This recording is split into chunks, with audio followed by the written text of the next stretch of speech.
Hello Hindi medium academy में आप सभी का स्वागत है। तो आज इस वीडियो में हम कार्य तथा ऊर्जा जो चैप्टर नंबर 10 है आपकी एनसीईआरटी क्लास 9 का, इसके ऊपर कुछ इंपॉर्टेंट क्वेश्चंस देखने वाले हैं।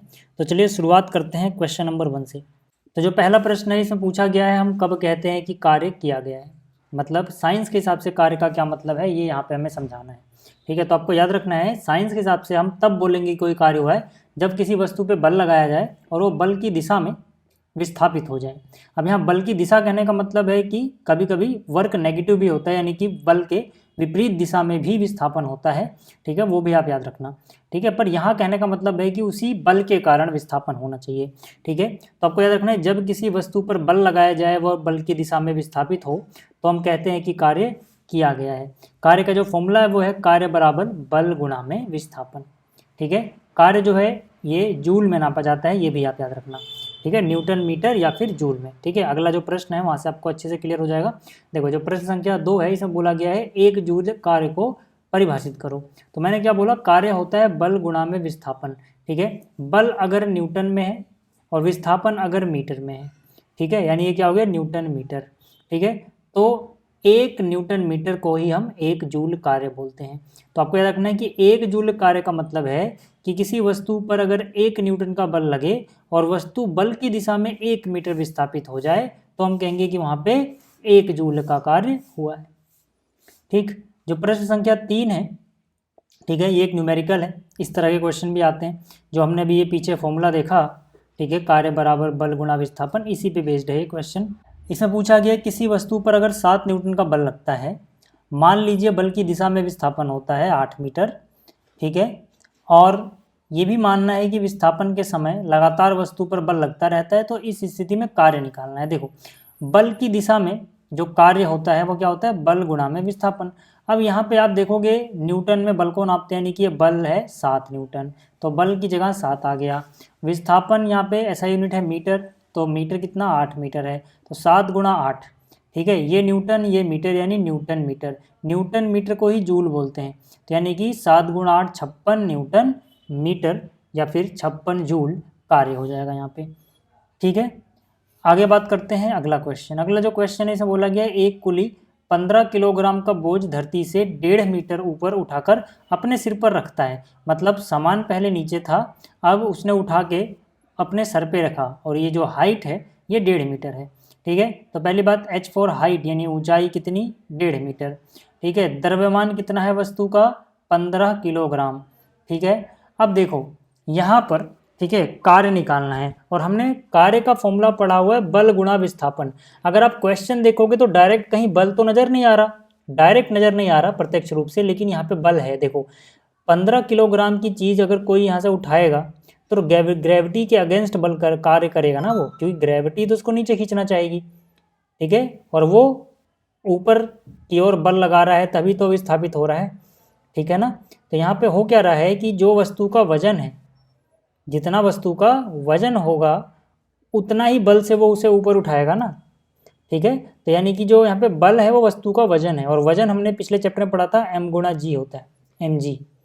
ठीक है, और विस्थापन कितना होगा भाई, शुरुआत में चीज़ नीचे थी अब ऊपर चली गई, कितने ऊपर गई 1.5 मीटर ऊपर, तो यानी कि जो विस्थापन है वो हाइट ही तो हो गई, हाइट ही विस्थापन हो गया, यानी कि जो भी h है। समझ में आ गया। तो mg क्या होता है, वजन का फॉर्मूला, यानी वेट यहाँ पे बल का काम कर रहा है। ठीक है, और h क्या है यहाँ पे विस्थापन, तो mgh। ठीक है, तो आप याद रखना। ठीक है, ऐसा क्वेश्चन कई बार आएगा जब द्रव्यमान दिया गया हो और ऊंचाई दी गई हो और कार्य पूछा गया हो, तो फॉर्मूला लगता है mg इंटू में h। फॉर्मूला वही है, बस बल की जगह mg आ जाता है, विस्थापन की जगह हाइट आ जाती है। ठीक है, तो m का मान कितना है साहब 15 किलोग्राम, g का मान यहाँ पे मैंने 10 लिया है, और h कितना है 1.5। ठीक है, g का मान वैसे अगर देखा जाए तो ज़्यादातर हम 9.8 यूज़ करते हैं, कैलकुलेशन आसान बनाने के लिए कहीं कहीं 10 भी यूज़ कर लिया जाता है। ठीक है, ये आपको याद रखना पड़ेगा, हर बार क्वेश्चन में दिया नहीं रहेगा ये। ठीक है, तो इनको गुणा करोगे, देखो पॉइंट हटाओगे तो नीचे 10 आ जाएगा। ठीक है, और इस 10 से ये 10 कट जाएगा, तो 15 गुणे 15 कितना 225 जूल। ठीक, इसके अलावा अगर आप क्लास 9th के सभी चैप्टर्स को बहुत ही बेहतरीन तरीके से पढ़ना चाहते हैं तो आप प्रगति बैच ज्वाइन कर सकते हैं। इसके लिए आपको डाउनलोड करना होगा एक स्टडी ऐप, यहाँ पर आपको रिकॉर्डेड फॉर्म में एनसीईआरटी के जितने भी चैप्टर हैं क्लास 9 साइंस के वो सभी मिल जाएंगे। ठीक है, अब अगला प्रश्न देखते हैं। जो अगला प्रश्न है इसमें पूछा गया है किसी वस्तु की गतिज ऊर्जा क्या होती है, किसी वस्तु की गतिज ऊर्जा के लिए व्यंजक लिखो। तो आपको याद रखना है कि भाई गतिज ऊर्जा का मतलब होता है गति के कारण ऊर्जा। तो किसी वस्तु की गतिज ऊर्जा उस वस्तु में गति के कारण होने वाली ऊर्जा को बोलते हैं। गतिज ऊर्जा जिसे इंग्लिश में काइनेटिक एनर्जी बोलते हैं, इसका जो व्यंजक है, इसका जो फॉर्मूला है वो हो जाएगा 1/2 m/v²। जहाँ पर जो m होता है ये वस्तु का द्रव्यमान है और जो v है ये वस्तु का वेग होता है। ठीक है, आगे बात करते हैं, अगले प्रश्न की ओर चलते हैं। तो प्रश्न संख्या जो 6 है इसमें बोला गया है 15 किलोग्राम द्रव्यमान की एक वस्तु 4 मीटर पर सेकंड के एक समान वेग से गतिशील है, वस्तु की गतिज ऊर्जा कितनी होगी। देखो ये किलोग्राम में द्रव्यमान है यानी कि m का मान है ये, तो m कितना हो गया, m हो गया 15 किलोग्राम। ये मीटर पर सेकंड में इसका वेग दिया गया है यानी कि v हो गया 4 मीटर पर सेकंड। अभी मैंने आपको बताया काइनेटिक एनर्जी या फिर जो गतिज ऊर्जा होती है इसका फॉर्मूला होता है हाफ mv²। तो यहाँ पे हाफ m की जगह 15, v 4 है तो 4 का स्क्वायर, 4 का स्क्वायर 16 होता है, 2 से काटोगे 16 को तो 8 बचेगा, 8 को 15 से गुणा करोगे 120, तो 120 जूल यहाँ पे इसका आंसर आ जाएगा। अगला जो प्रश्न है यानी प्रश्न संख्या 7, इसमें बोला गया यदि किसी कार्य का द्रव्यमान 1500 किलोग्राम है तो उसके वेग को 30 किलोमीटर पर आवर से 60 किलोमीटर पर आवर तक बढ़ाने में, ठीक है, 60 किलोमीटर पर आवर तक बढ़ाने में कितना कार्य करना पड़ेगा। ठीक है, तो यहाँ पर देखो शुरुआत में, ठीक है, सबसे पहले क्या दिया गया है 1500 किलोग्राम द्रव्यमान है यानी कि m का मान हो गया 1500 किलोग्राम। प्रारंभिक वेग कितना है 30 किलोमीटर प्रति घंटा और अंतिम वेग बढ़ के कितना जाता है 60 किलोमीटर प्रति घंटा। अब देखो कार्य जूल में आए इसके लिए द्रव्यमान किलोग्राम में होना चाहिए, लेकिन ये जो वेग है ये मीटर प्रति सेकंड में होना चाहिए।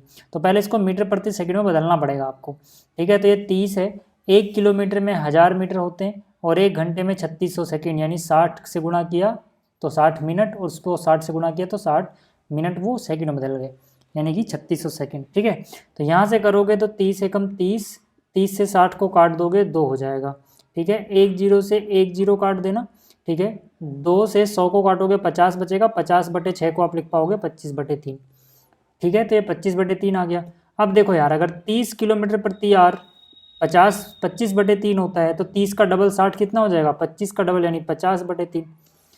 ठीक है, अब यहाँ पे एक और चीज़ जो आपको सीखने वाली है वो ये है कि जब भी आपके पास कुछ द्रव्यमान दिया जाए और वेग में परिवर्तन करके ऐसे दिखा दें कि भाई 30 था वेग और 60 हो गया, तो जो कार्य होता है ना, याद रखना जो कार्य होता है वो बराबर होता है इस केस में जो गतिज ऊर्जा में परिवर्तन हुआ। ठीक है, ये कहीं पे अच्छे से लिख लेना। ठीक है, कि अगर वेग में परिवर्तन कर रहे हैं और कार्य पूछ रहे हैं तो आपको याद रखना है कि जो बल द्वारा कार्य किया जाएगा वेग परिवर्तन में वो किसके बराबर होगा, जो गतिज ऊर्जा में परिवर्तन हुआ है उसी के। ठीक है, तो गतिज ऊर्जा में परिवर्तन का मतलब क्या होता है कि फाइनल कितनी हो गई ऊर्जा और पहले कितनी थी।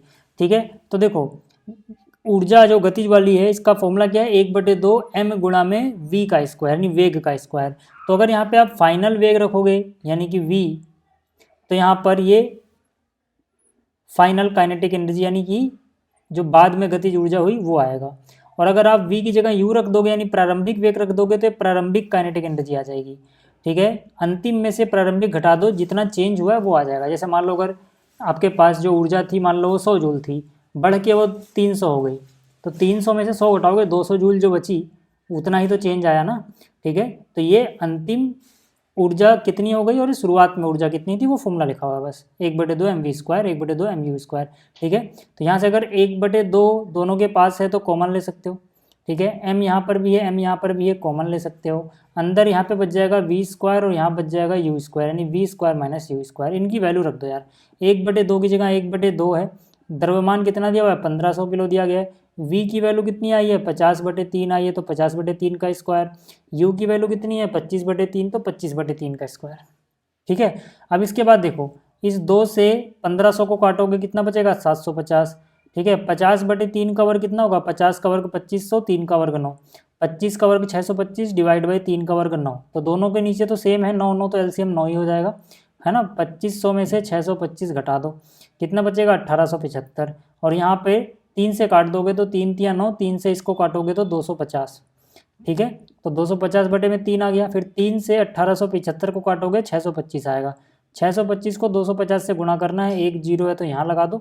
25 का पहाड़ा आपको आता होगा, 25 गुणे 5 करोगे 125 का 5 हासिल गया 12, 25 दूनी 50 और 12 62 का 2 हासिल गया 6 और 25 छक्का 150 और 6 करोगे 156। ठीक है, तो यहाँ से 1,56,250 जूल, ठीक है, इतनी एनर्जी, ठीक है, का चेंज आया है, मतलब इतना जूल कार्य किया गया है। ठीक है, अब देखो जो प्रश्न संख्या 8 है, इसमें बोला गया है 10 किलोग्राम द्रव्यमान की एक वस्तु को धरती से 6 मीटर की ऊंचाई तक उठाया गया है। इस वस्तु में विद्यमान ऊर्जा का परिकलन कीजिए और जी का मान लेना है 9.8। देखो द्रव्यमान कितना है 10 किलोग्राम, ऊंचाई कितनी तक उठाया गया 6, जी का मान ये रहा। ठीक है, तो यहाँ पर जो ऊर्जा होगी वो पोटेंशियल एनर्जी यानी स्थितिज ऊर्जा होती है। स्थितिज ऊर्जा का डायरेक्ट फॉर्मूला ही होता है mgh। जैसे आप इसको नोट करोगे कि m दिया गया है, h दिया गया है, g दिया गया, आपको तुरंत पता ही लग जाएगा यहाँ पे mgh वाला ही फॉर्मूला लगना है। ये फॉर्मूला आप याद रखना, ये स्थितिज ऊर्जा यानी पोटेंशियल एनर्जी का फॉर्मूला होता है। पोटेंशियल एनर्जी या स्थितिज ऊर्जा का मतलब होता है कि स्थिति या पोजीशन के कारण जो एनर्जी होती है ना। जैसे इस वस्तु को ऊपर उठाया गया, अगर अभी ऊपर से इसको छोड़ दें ऐसे ही तो ये नीचे गिरना स्टार्ट हो जाएगी। जैसे जैसे गिरेगी इसकी गति बढ़ती जाएगी, तो गति बढ़ने के लिए जो ऊर्जा थी वो कहाँ से आ रही है, जो पोटेंशियल एनर्जी वहाँ ऊंचाई पे थी वही फिर गति एनर्जी में चेंज होती है वो। ठीक है, तो ऊंचाई के कारण समझ लो यहाँ पे कौन सी एनर्जी आएगी, पोटेंशियल एनर्जी इस केस में। तो mgh, m का मान कितना है 10 किलोग्राम, g कितना है यहाँ पर 9.8, h कितना है 6। ठीक है, तो इसको सोल्व करने के लिए क्या करोगे, इसको हटाओगे तो नीचे 10 आ जाएगा। ठीक है, 10 में हटाओगे तो 10 से 10 कट जाएगा, 6 को 98 से गुणा करोगे 588 जूल आ जाएगा। ठीक है, तो इस वीडियो में इतना ही। उम्मीद करता हूँ आपको ये चीज़ें समझ में आई होंगी। जल्दी मिलेंगे अगली वीडियो में। इस वीडियो को देखने के लिए धन्यवाद।